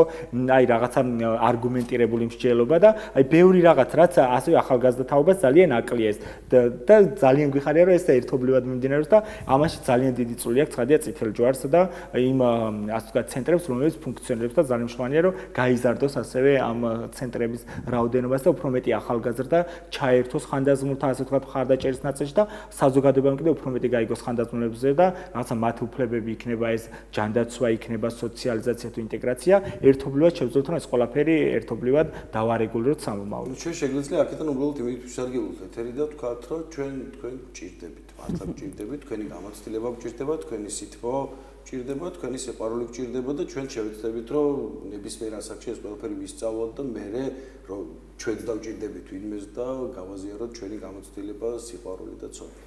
კი ბატონო, ესე იგი არ უნდა დაგვავიწყდეს, როგორც გიორგიმ თქვა, ხანდაზმულთა უფლებები და მით უმეტეს არ უნდა შევზღუდოთ მათი უფლებები და რა თქმა უნდა, როგორც ბატონო თქვა, არ უნდა დაუკარგოთ ფუნქცია ამ ადამიანებს. მოკლედ, გიორგი, ძალიან დიდი მადლობა, რომ ყოველთვის მიმდინარე პროცესებში ხართ ჩართულები.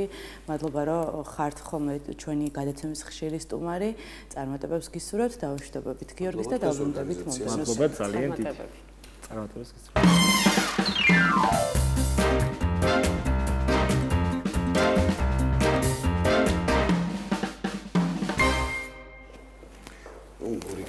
დროა სხვათა შორის ეს რაზეც უნდა ვილაპარაკოთ სხვადასხვა ენებზე თარგმანზე უნდა ვილაპარაკოთ, მაგრამ ისიც უნდა აღვნიშნოთ ძალიან მოკლედ, რომ ხანდახან ერთ ენაზე მოსაუბრე ადამიანებსაც უჭირთ ხანდახან ერთმანეთის აზრის გაგება, ეს სუბიექტური მიზეზია, ხანდახან ობიექტური რა თქმა უნდა და მით უმეტეს თუ უცხო ენაზეა საუბარი ხო საერთოდ, ხო? და როგორი უცნაური პროფესია ერთის, ხო, ბავშვები და ვიღაცა უცდება რაღაც გლობალურ პროფესიებს, ხო, აი კოსმონავტობა მინდა და აბა ეს მინდა და სამყარო გადავარჩინე რაღაცა და ამ დროს ყოველდღიურ საჭიროებებში აი აუცილებელი ამბავია ის, რომ ერთმანეთს გავუგოთ, ხო, ადამიანები ვართ კომუნიკაცია. თავიდან ბოლომდე და ამ კომუნიკაციას უზრუნველყოფს ზუსტად ეს პროფესია, თარგმანცოდნეობა, რომლის საშუალებითაც ჩვენ შეგვიძლია როგორც ხურობენ ხოლმე გაქცეულ ინგლისერს მოახდინებსო.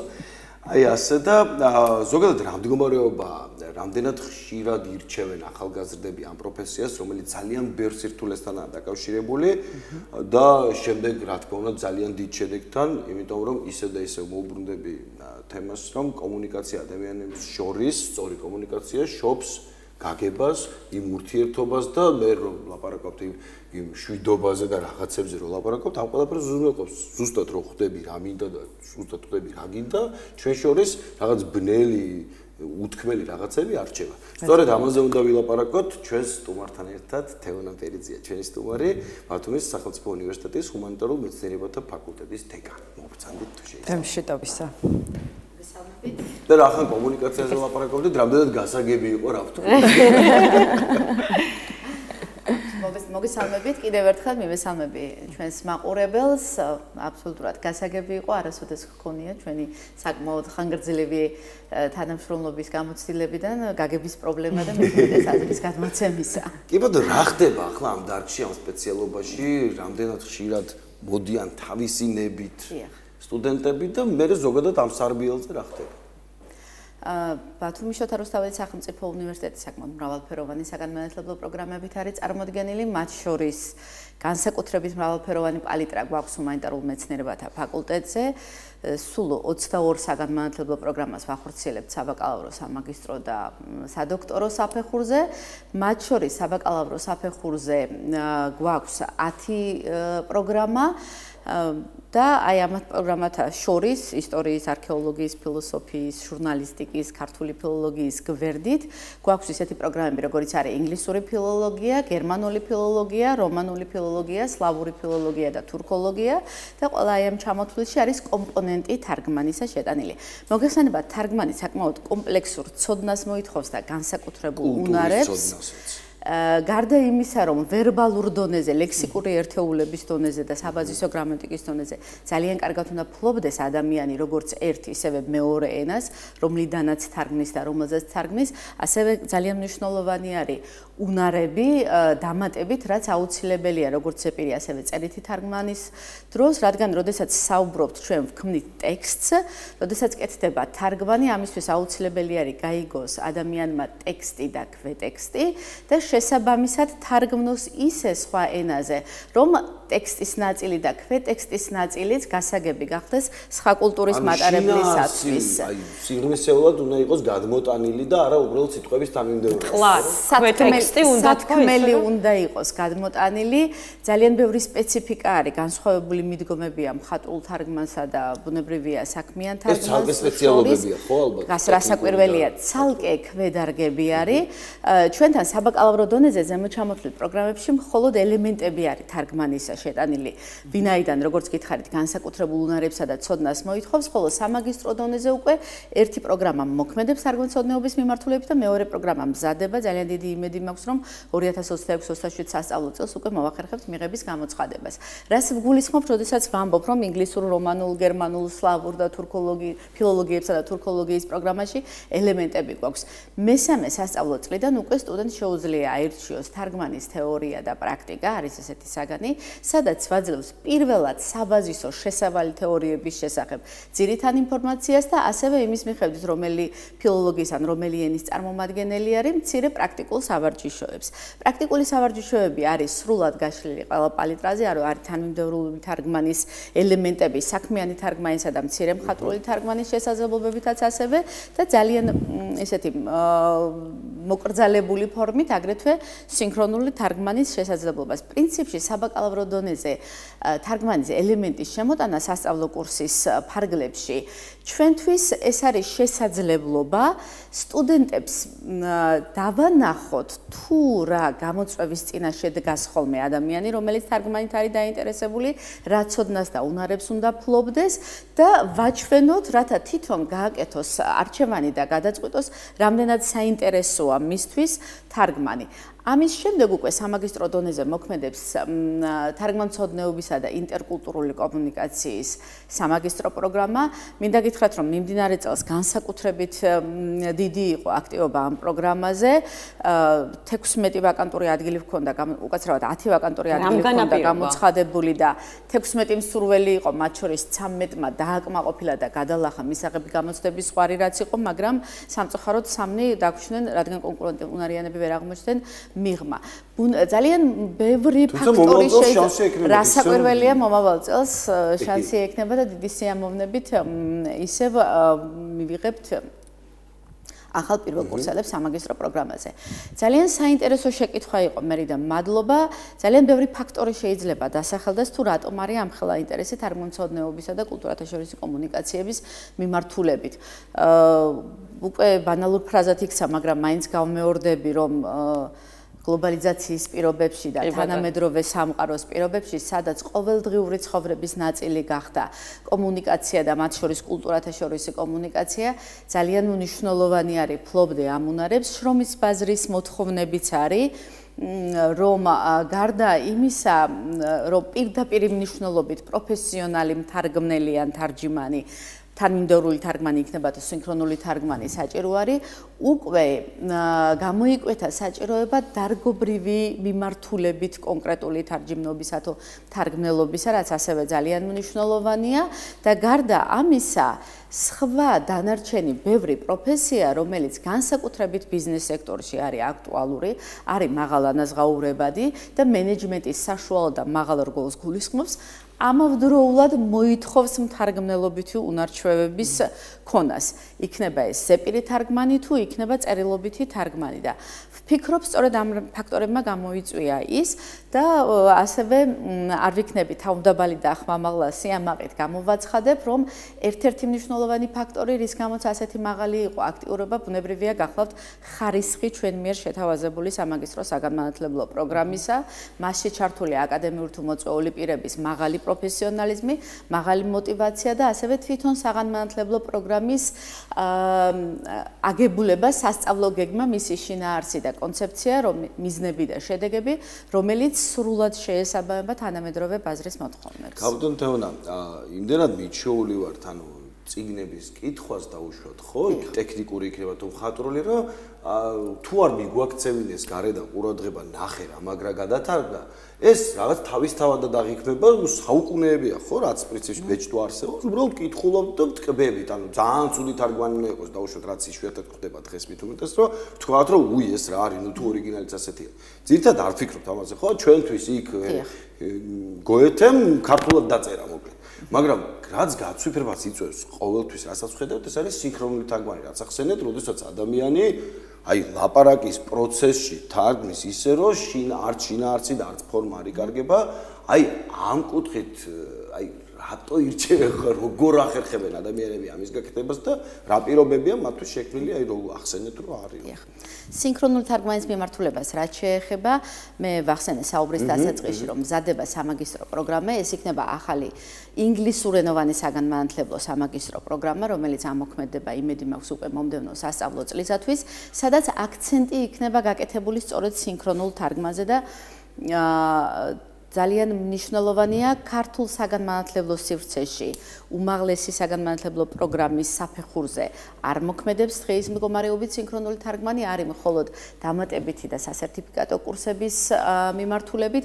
ერთ-ერთი ყველაზე რთული დარგია, მინდა გითხრათ და არ ვიცი პროფესიონალები და მეთანხმებიან თუ არა, მაგრამ ჩემი სუბიექტური შეხედულებაა, რომ სინქრონული თარგმანი ეს არის ის მიმართულება, რომელიც მხოლოდ დასწავლა შეუძლებელია, თუ კი შესაბამისი ნიჭი და უნარი არა გაქვს, რადგან გარდა გონების სისხარტისა აუცილებელი არის კონდეს შეგრძნება ორივე ენისა, სწრაფი აზროვნება, ძალიან დახვეწილი და ასევე სწრაფი მეტყველება, რაც არის განსაკუთრებით მნიშვნელოვანი. სხვა დანარჩენი ბუნებრივი არის ტექნიკის და გამოცდილების საქმე, მაგრამ ის, ვინც გადაწყვეტს ჩვენ შემოგვიერთდეს სამაგისტრო პროგრამაზე, უაღრესად მნიშვნელოვანია, რომ უცხო ენას ფლობდეს ძალიან მაღალ დონეზე, რადგან სამაგისტრო პროგრამა სრულად იქნება მიმართული სწორედ ტექნიკების დასწავლაზე და უნარის გამომუშავებაზე. ანუ ენის მატარებელზე უკეთესად უნდა იცოდე ფაქტობრივად მისი ენა. დაახლოებით ენის მატარებლის მსგავსად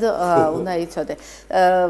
თუ კი გადავხედავთ, თქვათ ისეთ განსაკუთრებით აღიარებულ სინქრონისტებს, ძირითადად ორენოვანი ადამიანები არიან, ვისთვისაც ორივე ენა მშობლიურია. ჩვენ ფუფუნებად ნაკლებად გვაქვს და ზოგადად იცით მცირე ერების წარმომადგენლებს გვაქვს ვალდებულება, რომ რამდენიმე ენა ვიცოდეთ, არა მხოლოდ ჩვენი მშობლიური ენა, თუმცა ქართველები ნიჭიერები ვართ და ეს ხო დამატებითი პლუსია ჩვენი ინტელექტუალისტების, როდესაც ბევრი ენაზე შეგვიძლია ფიქრი და ლაპარაკი. აუცილებლად მინდა გითხრათ, რომ ეს ახალი სამაგისტრო პროგრამა ინგლისურენოვანი, რომელიც მზადდება, ეს არ არის გუშინ და დღეს და მხოლოდ ფურცელზე მოფიქრებული საგანმანათლებლო პროგრამა, ეს იქნება პროგრამა, რომლის შემუშავება წლების განმავლობაში მიმდინარეობს ბათუმის უნივერსიტეტში და ამისათვის მატერიალური ტექნიკური ბაზის სამზადისიც ასევე გაკეთებულია. ჩვენს ფაკულტეტზე არის სინქრონული თარგმანის სასწავლო აპარატი, სრული ტექნიკური აღჭურვილობა, რომელიც შესაძლებლობას მისცემს გააკეთოს სტუდენტმა თავისი საგანმანათლებლო პროგრამის სწავლის პერიოდში დაიგროვოს გამოცდილება იმიტირებული თარგმანის დროს.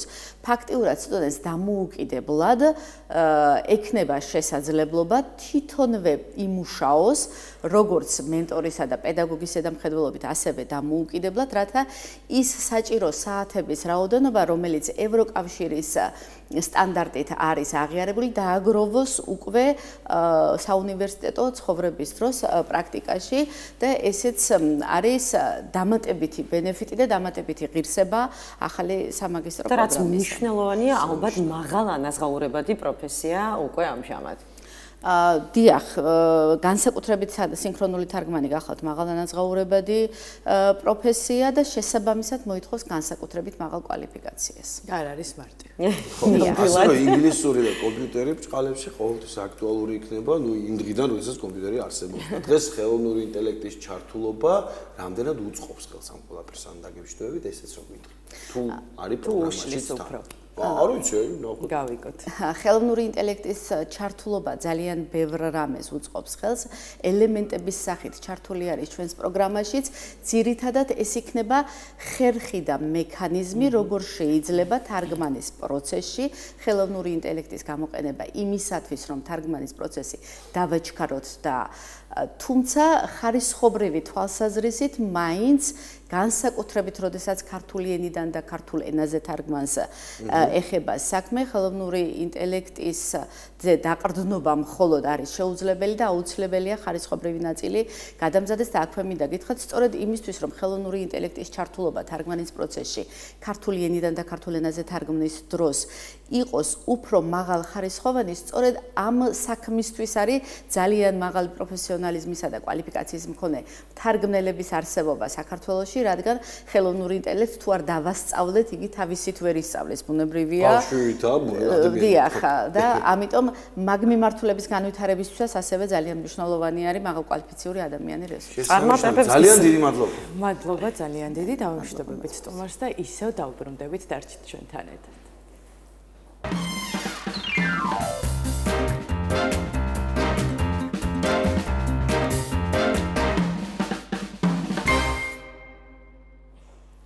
დავბრუნდით ესე იგი პირდაპირ ეთერში და მოკლედ გადაცემა უნდა დავასრულოთ ქალბატონებისთვის და არა მხოლოდ ქალბატონებისთვის ძალიან ერთ-ერთ საინტერესო საკითხზე. ანუ ხო სინქრონული თარგმანი დამჭირდება, მე რო გავიგოთ. მე და სოფლ ისე მარტივად ვისაუბრებთ, დარწმუნებული ვარ, რომ შენც გაიგებ, ყველა გაიგებს აბსოლუტურად. მოკლედ უნდა ვისაუბროთ თუ როგორ მოუაროთ შემოდგომა ზამთრის პერიოდში სახის კანს, იმიტომ რომ ხო წარმოიდგინეთ მთელ გავიარეთ გაზაფხული, გავიარეთ ზაფხული, მივიღეთ n რაოდენობით რუჯი, არ ვიცი ზოგმა ზედმეტი, ზოგმა დოზირებულად. ხო, ვინ დაიცვა სახის კანი მზის ხივისგან, ესეც საკითხავია, კი ბატონო. მოკლედ, უნდა ვისაუბროთ სახის კანის მოვლის რუტინაზე, როგორც ვამბობთ ხოლმე და გავიგოთ თუ რა ხერხები არსებობს იმისთვის, რომ ზამთარმა არ მიაყენოს რაიმე ისეთი ზიანი ჩვენ სახის კანს, რომელზედაც შემდეგ უკვე მე ხანგრძლივი მკურნალობა გვჭირდება ხოლმე, რა უნდა ვიცოდეთ, რა არ უნდა გავაკეთოთ, რა წესები უნდა დავიცვათ, უნდა ვისაუბროთ ექიმ კოსმეტოლოგთან ინეზა დიასამიძესთან ერთად. გამარჯობა. მოგბრძანდით. აი რა ისე ზაფხულში რო არიყავით ჩვენთან და დაგჭირდა ხა ყველაფერს გაგება ზაფხულში რა დავაშავეთ იმისთვის რომ ახლა ავინასწავლოთ. კი ბატონო, მოდით დავიწყოთ ინეზა. პირველ რიგში რამდენად საყურადღებოა ის პერიოდი, რა პერიოდშიც ახლა ჩვენ შევდივართ სახის კანის მიმართებაში?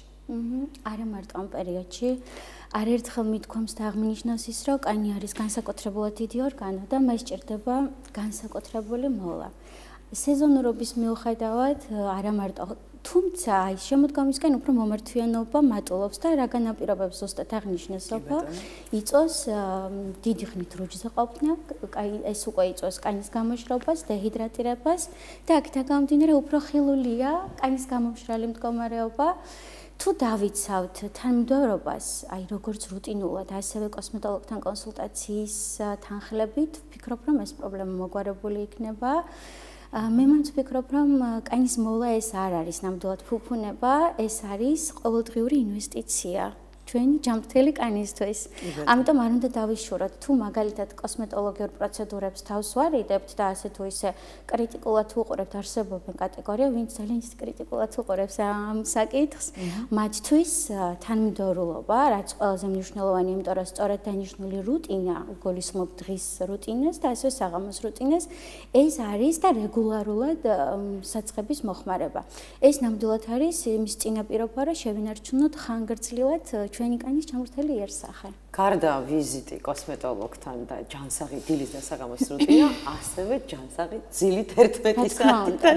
იმიტომ რომ ყველაფერი აი სტრესი განპირობებულია, განსაკუთრებით ქალბატონებს გვეთყობა ხოლმე, გადაღლილობა, არაჯანსაღის საკვები და უძილობა. ეს აუცილებლად, რა თქმა უნდა, ძილიც უპირობოდ პირველხარისხოვანია და ასევე მოწესრიგებული კვება, დაბალანსებული ჰაერზე სეირნობა, ეს ძალიან ისეთი ჯაჭვურად მიმული მდგომარეობა, მეტნაკლებად ახლა ვინც შეუძლებთ და შეგვწევს ძალა, რომ აი ეს ჩამონათვალი გავითვალისწინოთ, რა თქმა უნდა, მისასალმებელია. ანუ ჯანსაღი საკვების სადვეძებოდ ეგეც ვქნათ, ვერე არ უნდა შევიზილოთ არც კანში და არც ჭამოთ, ხო? ძალიან. სხვათა შორის სახის ნიღბები არსებობს სახლის პირობებში, ბებიებისგან, ოდითგანვე და კიტრი, ნუ რა ვიცი, უამრავი რაღაცა თუნდაც აი ჰერკულის ფაფა არის გენიალური, ხო გააჩნია მნიშვნელოვანია რომელი სახის ტიპი გვაქვს, ხო, კანის ტიპი. აი ეს მაინტერესებს ახლა არსებობს როგორც ვიცი სამი ტიპი, ხო, სახის და ემატა სენსიტიური. მეოთხეც კარგი, კომბინირებული მშრალი, ცხიმიანი და სენსიტიური, ხო. არის თუ არა შესაძლებელი, რომ ჩვენმა არასწორმა რუტინამ გამოიწვიოს ამ ტიპების ცვლილება? რა თქმა უნდა, სოფო. აი ზუსტად მაგია აღნიშნე, თანმიმდევრობას ძალიან დიდი მნიშვნელობა აქვს. აი თანმიმდევრულად როცა ვიყენებთ და სწორად შერჩეულ რუტინას როცა ვიყენებთ და ამას მივცემთ რეგულარულ სახეს, რა თქმა უნდა, მოგვარებადია. ეს უნდა დაადგინდეს კანის ტიპი, აი როგორი გვაქვს კანის ტიპი კოსმეტოლოგთან. და შემდგომ უკვე უნდა მივენდოთ, უნდა ვენდოთ, იმიტომ რომ ჩვენ საკმაოდ დიდი გამოცდილება გვაქვს ამასთან დაკავშირებით, რომ სწორად შევურჩიოთ პაციენტებს დღის და ღამის რუტინა. აი ასევე მნიშვნელოვანია, ეხლა ჩვენ გამოცდილება გვაქვს ქალბატონებს უკვე, მაგრამ თინეიჯერებმა, მოზარდებმა როგორ უნდა მოუარონ სახის კანს. ეს არის უმნიშვნელოვანესი ფაქტორი, იმიტომ რომ აი ამ ესე ვთქვათ, ბჭყალებში ტრენდულმა ვიდეოებმა არასწორი ნაბიჯები გადაადგმევინა, ბევრი кейსი ვიცი ახალგაზრდებს და თუნდაც 20 წლიდან უკვე ინექციები დაიწყეს, ეს იქნება ტუჩის ფილერი თუ ასე შემდეგ და მინდა რომ ამ თემაზე ვისაუბროთ, რაოდენ არაჯანსაღია ეს ჩვენი სახის კანისთვის, ჩვენი ასაკისთვის, იმიტომ რომ რაც უფრო გვიან დავიწყებთ რაღაც ინექციებს, რაც უფრო ასაკთან არის კავშირში, უფრო გავიხანგრძლივებთ სილამაზეს და არ ვიქნებით არაბუნებრივები.